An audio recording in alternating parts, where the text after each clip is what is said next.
तो दोस्तों आज के वीडियो में हम एक ऐसे एप्लीकेशन के बारे में जानेंगे जिसके हेल्प से हम बहुत ही टफ एनिमेशन को बहुत इजी वे में बना सकते हैं। इस एप्लीकेशन में एनिमेशन बनाने के लिए या फिर IBIS पेंट में ड्राइंग वगैरह करने के लिए मैं इस वाले स्टाइलस पेन का यूज करता हूं। अगर आपको भी इस वाले स्टाइलस पेन को बाई करना है तो मैं लिंक ऐड कर दूंगा, आप लोग हो सके तो बाई कर लेना। इस एप्लीकेशन का नाम है फ्लिपाक्लिप।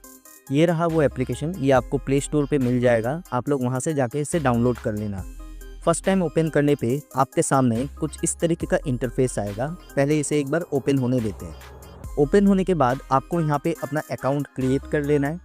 एक एक करके मैं सभी टूल्स के बारे में आपको बताऊंगा। आज का वीडियो फ्लिपाक्लिप के बेसिक टूल्स के बारे में है। इसके टूल्स के बारे में जब तक आप नहीं जानोगे तब तक जो मैं एनिमेशन सिखाऊंगा आगे चल के वो आप नहीं कर पाओगे, इसीलिए इस वीडियो को अच्छे से देखना। यहाँ ऊपर आपको 3 लाइन दिख रहा होगा, यहाँ क्लिक करने पे हमारे सामने कुछ इस तरीके का इंटरफेस आएगा। ये इतना इम्पोर्टेंट नहीं है और जो इम्पोर्टेंट नहीं है उसे मैं स्किप करते हुए आगे बढ़ रहा हूँ। यहाँ पे आपको अपना अकाउंट वगैरह क्रिएट कर लेना है। देन ऊपर राइट हैंड साइड में आपको डायमंड वाला ऑप्शन दिख रहा है, यहाँ पे अगर हम क्लिक करें तो यहाँ पे हमें फ्लिपाक्लिप के मेंबरशिप के बारे में जानकारी मिलेंगे। जैसे कि फ्लिपाक्लिप का अगर आप ईयरली या मंथली सब्सक्रिप्शन लेते हो तो फिर आप ले सकते हो। विदाउट सब्सक्रिप्शन आपको 2 चीज़ देखने को मिलेगा। एक, जब आप फ्लिपाक्लिप को यूज़ करोगे उस टाइम पे एड्स वगैरह आएंगे, और दूसरा फ्लिपाक्लिप का लोगो भी आएगा जब आप वीडियो क्रिएट करोगे। लेकिन लोगो को हम हटा सकते हैं, वो किस तरीके से हम हटाएंगे आने वाले वीडियोस में मैं आपको सिखाऊंगा। इसके बाद यहाँ पे प्रोजेक्ट एंड मूवीज़ 2 ऑप्शन आपको दिख रहा है। प्रोजेक्ट में ये जो फ्लावर एनिमेशन है ये मैंने खुद से बनाया है और यहाँ पे 2 डेमो वीडियो भी दिख जाएंगे। अब मैं डेमो वीडियो को प्ले करूँगा तो यहाँ पे आपको एड्स देखने को मिलेंगे, इसलिए मैं डेमो वीडियो को प्ले नहीं कर रहा हूँ। मूवीज़ पे क्लिक करने पे आपने जो भी बनाया होगा वो आपको यहाँ पे दिख जाएगा, ठीक है। इसके बाद से नीचे आपको 5 ऑप्शन दिख रहे हैं, home, discover, plus, watch and search. इसमें से सबसे इम्पॉर्टेंट है प्लस, बाकी का ऑप्शन हम स्किप कर सकते हैं। यहाँ हम प्लस पे क्लिक करेंगे तो हमारे सामने जो हमारा प्रोजेक्ट होगा उसका इंटरफेस आएगा। यहाँ पे हमें अपने प्रोजेक्ट का नेम देना है, जैसे कि मैं ABC दे देता हूँ। नीचे आपको बैकग्राउंड सिलेक्ट करने का एक ऑप्शन दिया जाता है, जैसे कि नीचे बकेट टूल है। अगर आप बकेट टूल को यूज़ करोगे तो एक कलर को आप फिल कर सकते हो, ठीक है। पूरा का पूरा कैनवास एक ही कलर का बन जाएगा। इसके बाद आप अपने गैलरी से भी बैकग्राउंड ऐड कर सकते हो। और ये जो लास्ट ऑप्शन है ये कैमरे का है, इससे आप फोटो वगैरह ले सकते हो और उसे बैकग्राउंड में यूज़ कर सकते हो। इसके नीचे अगर हम आए चूज़ वीडियो कैनवस, यहाँ पे क्लिक करने पे आपके सामने काफ़ी सारे वीडियो कैनवस के रेजोल्यूशन वगैरह आ जाएंगे। अगर आप लॉन्ग वीडियो के फॉर्मेट में कोई एनिमेशन बना रहे हो लाइक 16:9 में तो आपको YouTube सिलेक्ट करना है, और अगर आप शॉर्ट्स फॉर्म में बना रहे हो तो आपको टिकटॉक सिलेक्ट करना है। लेकिन सिलेक्ट करते हुए आपको 2 रेजोल्यूशन दिखेंगे, एक 720p, एक 1080p। आपको 1080p सिलेक्ट करना है, तो मैंने टिकटॉक सिलेक्ट कर लिया। अब मैं यहाँ से बैक आऊँगा। इसके बाद नीचे आपको FPS देखने को मिलता है, फ्रेम पर सेकंड, कि 1 सेकंड में आप कितने फ्रेम ड्रॉ करोगे। जितना ज़्यादा फ्रेम होगा, जैसे कि यहाँ पे मैक्सिमम 30 फ्रेम्स तक है, जितना ज़्यादा फ्रेम होगा उतना स्मूथ आपका एनिमेशन बनेगा।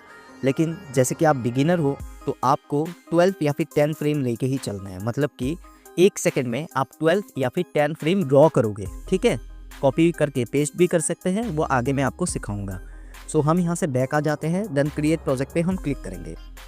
क्रिएट प्रोजेक्ट पे क्लिक करने पे हमारे सामने कुछ इस तरीके का इंटरफेस आएगा।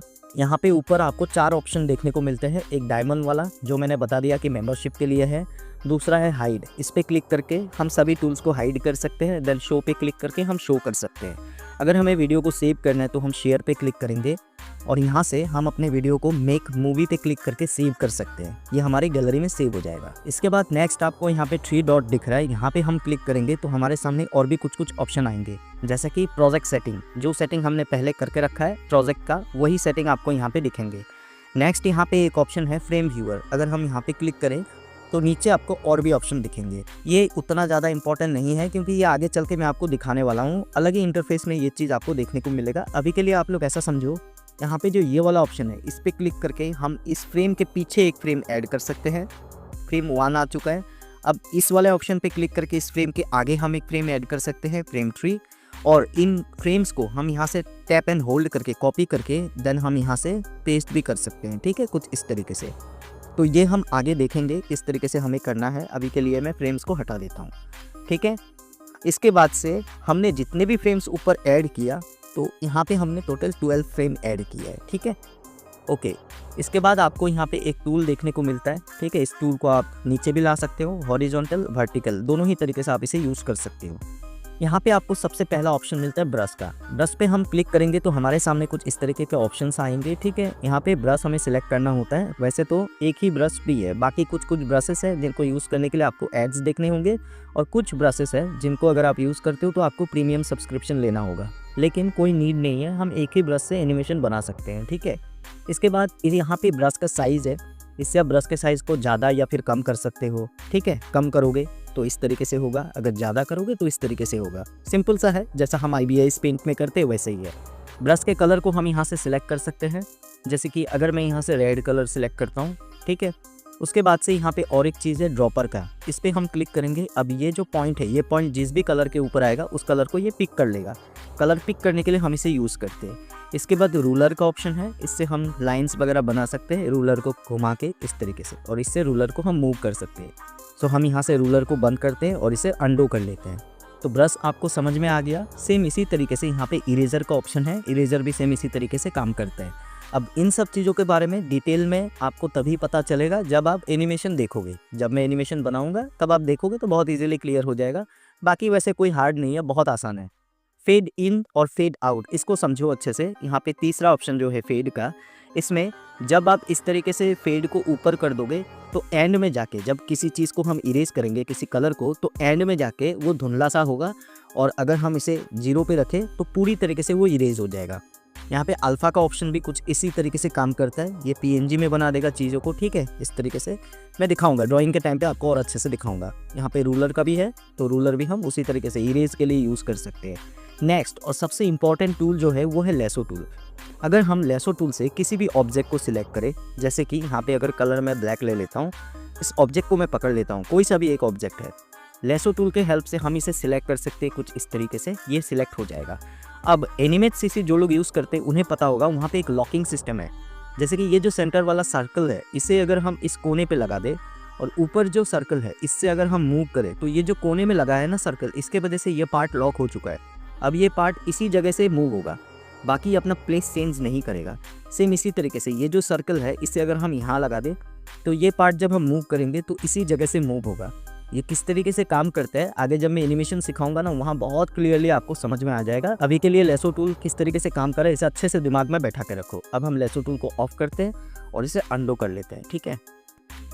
सो इसके बाद नेक्स्ट है बकेट टूल। बकेट टूल बहुत आसान है, डबल टैप करेंगे तो बकेट का थ्रेशोल्ड मतलब कि ओपेसिटी आप देख सकते हो। आप ओपेसिटी कम भी रख सकते हो, फुल भी रख सकते हो। कलर आप लोग देख रहे हो यहाँ पे पिंक कलर है, ये कैनवस है, ठीक है, ये कैनवस है। इस पर टैप करके हम कलर फिल कर सकते हैं। जिस भी कलर को आप सिलेक्ट करोगे उस कलर को ये टैप करके फिल कर देगा। इस तरीके से बकेट टूल काम करता है। देन यहाँ पे नेक्स्ट है टेक्स्ट। टेक्स्ट फॉर्म, आप यहाँ पे कुछ लिखना चाहते हो टेक्स्ट फॉर्म में तो लिख सकते हो, ये उतना ज़्यादा इंपॉर्टेंट नहीं है, इसलिए अभी के लिए मैं इसे स्किप कर रहा हूँ। इसके बाद यहाँ पे 3 डॉट आपको देखने को मिलते हैं, जहाँ पे आपको 2 ऑप्शन मिलते हैं, एक स्मज एक ब्लर का। ब्लर का यूज़ करके अगर हम कोई भी ड्राइंग बनाएं, ठीक है, कोई भी हम ड्राइंग या फिर इमेज अगर हम यहाँ पे ऐड करें, तो यहाँ से अगर हम ब्लर का यूज़ करें तो ये ड्राइंग ब्लर हो जाएगा, ठीक है। ब्लर के यूज़ से ये ड्राइंग ब्लर हो जाएगा। ब्लर जैसे ही हम क्लिक करेंगे और ब्रश को हम जिस तरीके से घुमा रहे हैं इस तरीके से अगर हम घुमाएं तो ब्लर हो रहा है, देख रहे हो ना। तो इसे हम अंडो कर लेते हैं। डन। सेम इसी तरीके से स्मज। स्मज के लिए मैं 2 कलर ले लेता हूँ, एक ब्लैक ले लेता हूँ, ठीक है। अब ब्लैक कलर इस तरीके से हमने रख लिया। अब 3 डॉट पे क्लिक करके अगर हम स्मज पे जाए और यहाँ से स्मज का ब्रश जो है हम सिलेक्ट कर सकते हैं। ग्रेडियंट सिलेक्ट कर लो, इससे हम 2 कलर को मिक्स कर सकते हैं, ठीक है। कुछ इस तरीके से जैसा आपको दिख रहा है, कुछ इस तरीके से 2 कलर को हम मिक्स कर सकते हैं। IBIS पेंट में हमने ग्रास वगैरह बनाने के लिए इस टूल को यूज़ किया था। अगर आपने क्लासेस देखे होंगे तो आपको याद होगा, नहीं देखे होंगे तो फिर क्या ही कर सकते हैं। इसके बाद मोज़ाइक ब्रश है, स्मच के अंदर ही आता है मोज़ाइक ब्रश। इससे हम कुछ इस तरीके से शेडिंग वगैरह दे सकते हैं। एक डॉट भी बैठा दो, उसके बाद से आप इस तरीके से शेडिंग वगैरह दो। ड्राइंग के टाइम पे बहुत बेटर तरीके से आपको समझ में आएगा। सो इस वाले टूल के बारे में आई होप आपको अच्छे से समझ में आ गया होगा। इसके बाद नीचे हम आते हैं, ये तो हो गया कैनवस, ठीक है। ब्रश टूल को यहाँ से हमने बंद कर लिया, ओके। अब नीचे देखो, यहाँ पे आपको एक ऑप्शन मिलता है प्ले का। जैसे ही हम प्ले पे क्लिक करेंगे जितने भी हमने फ्रेम्स बनाए वो सभी वीडियो फॉर्म में प्ले हो जाएगा। आगे चल के बहुत बेटर तरीके से आपको समझ आएगा, भरोसा रखो। यहाँ पे आपको फ्रेम देखने को मिलता है, प्लस पे क्लिक करके हम न्यू फ्रेम ऐड कर सकते हैं। किसी भी फ्रेम को हम टैप एंड होल्ड करेंगे तो वही ऑप्शन है जो ऊपर 3 डॉट पे क्लिक करके मैंने दिखाया था फ्रेम व्यूअर में, वही ऑप्शन है। ऐड पे क्लिक करोगे तो पीछे एक फ्रेम ऐड होगा, इस वाले ऐड पे क्लिक करोगे तो आगे एक फ्रेम ऐड होगा। इस फ्रेम को हमें कॉपी करना है तो हम कॉपी करके आगे पेस्ट भी कर सकते हैं, ठीक है। इस फ्रेम को अगर हम कॉपी करें और पीछे भी हम पेस्ट कर सकते हैं इस वाले पेस्ट पे। इसके बाद से इस फ्रेम को टैप एंड होल्ड करके हम चाहे तो इरेज भी कर सकते हैं, ठीक है। फ्रेम को हम रिमूव भी कर सकते हैं। प्रैक्टिकली जब मैं दिखाऊंगा ना तब बेटर समझ आएगा। इसके बाद यहाँ पे ऑडियो का ऑप्शन है, इसे हम स्किप कर देते हैं। इससे हम म्यूज़िक वगैरह अपने वीडियो में ऐड कर सकते हैं, लेकिन इसका कोई नीड नहीं है, ठीक है। इसे हम हटा देते हैं, इसका कोई भी नीड नहीं है। नेक्स्ट यहाँ पे अंडो एंड रीडो का ऑप्शन है। आप लोगों को पता है अंडो रीडो मैंने बताया था किस तरीके से काम करता है, ठीक है। अंडो और रीडो देख रहे हो, ये अंडो कर रहा हूँ तो पीछे जा रहा है, मतलब जो हमने बनाया था उसे रिवर्स में लेके आ रहा है। रीडो कर रहा हूँ तो आगे बढ़ रहा है, बस यही है, ठीक है। इस फ्रेम को हम यहाँ से इरेज ही कर लेते हैं। इसके बाद कॉपी और पेस्ट का ऑप्शन है, फ्रेम का कॉपी पेस्ट हम कर सकते हैं। नेक्स्ट जो इंपॉर्टेंट ऑप्शन है वो है लेयर का। लेयर पे हम क्लिक करेंगे तो हमारे सामने कुछ इस तरीके का इंटरफेस आएगा। यहाँ पे प्लस पे क्लिक करके हम न्यू लेयर ऐड कर सकते हैं। किसी लेयर को अगर हमें डिलीट करना है तो हम इसे इस तरीके से ड्रैग करेंगे और डिलीट पे क्लिक करके हम लेयर को डिलीट कर सकते हैं, ठीक है।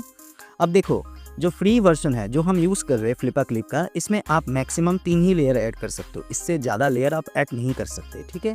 इससे ज़्यादा अगर आपको ऐड करना है तो आपको एड्स देखने होंगे, जो कि नीड नहीं है। अगर नीड होता है तो आगे चल के इसका रिप्लेसमेंट मैं निकालूंगा, ठीक है। अभी के लिए 1 ही लेयर, 2 ही लेयर, 3 लेयर मैक्स है ना, तो 3 लेयर से हम काम चला सकते हैं।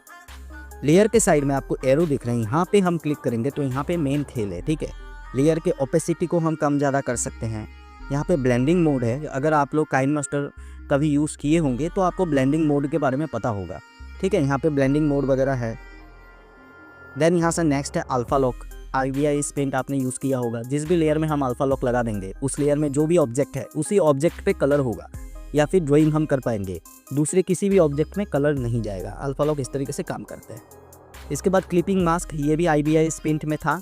इससे हम जो ग्लो इफेक्ट वगैरह है वो भी दे सकते हैं। मैं आपको आगे चलते जब ड्राइंग बनाऊंगा तब बेटर तरीके से समझा पाऊंगा। इसके बाद पिक्सल इफेक्ट, इसका कोई नीड नहीं है। यहाँ पे ग्लो इफेक्ट है, इससे हम ग्लो दे सकते हैं अपने एनिमेशन में। जो भी ऑब्जेक्ट हम बनाएंगे उस पर हम ग्लो इफेक्ट ऐड कर सकते हैं। इसके लिए हमें इसे टर्न ऑन करना है और यहाँ से साइज़ को ज़्यादा करना है, ठीक है। तो ये हो गया कुछ बेसिक सी नॉलेज जो इस एप्लीकेशन का आपको जानना बहुत ज़्यादा ज़रूरी है, क्योंकि अगर आपको ये बेसिक नॉलेज नहीं होता है, टूल्स के बारे में पता नहीं होता है, तो आगे चल के जब मैं एनिमेशन सिखाऊंगा उस टाइम पे आप फंसोगे।